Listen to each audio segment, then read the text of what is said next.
Welcome to Talmudic Treasures. Today we're learning Ketubot, page 20, which discusses the situation when a person wishes to give testimony.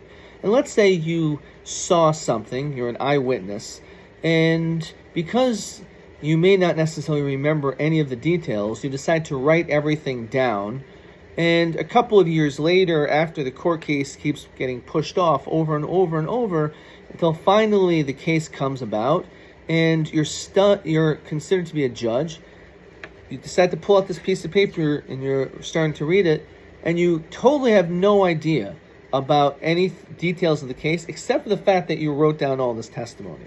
So in this, the Talmud here tells us that that is not acceptable testimony. The Torah tells us that when a person testifies, it is necessary that it is going to come from your mouth, but it cannot come from a piece of paper, from a document. However, if let's say you were looking at it and then you start reading, you say, oh, you know what, now I remember about the testimony, about the different things that I saw 2 years ago, then that's okay. But if a person has no recollection whatsoever and they just start reading this document, so then in fact one is not allowed to testify. There is an exception when it comes to a person who is called a Summa Rabbanan, someone who is a young scholar, and that individual has a higher level of trust.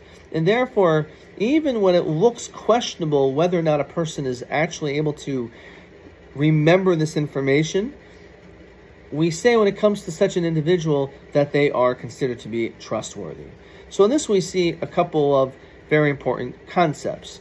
First of all, the notion of how serious the Jewish courts consider when it comes to testimony.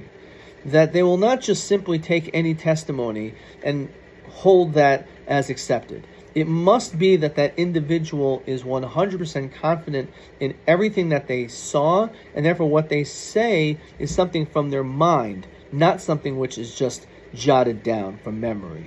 And also, in addition to that, the importance of a great scholar.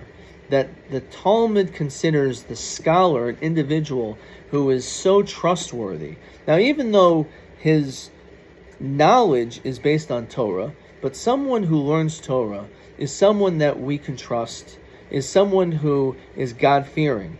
And therefore, if they say that, in fact, after having read this document, that they are confident that it came not from just this knowledge that they read, but from their prior memory, then in fact we will believe them.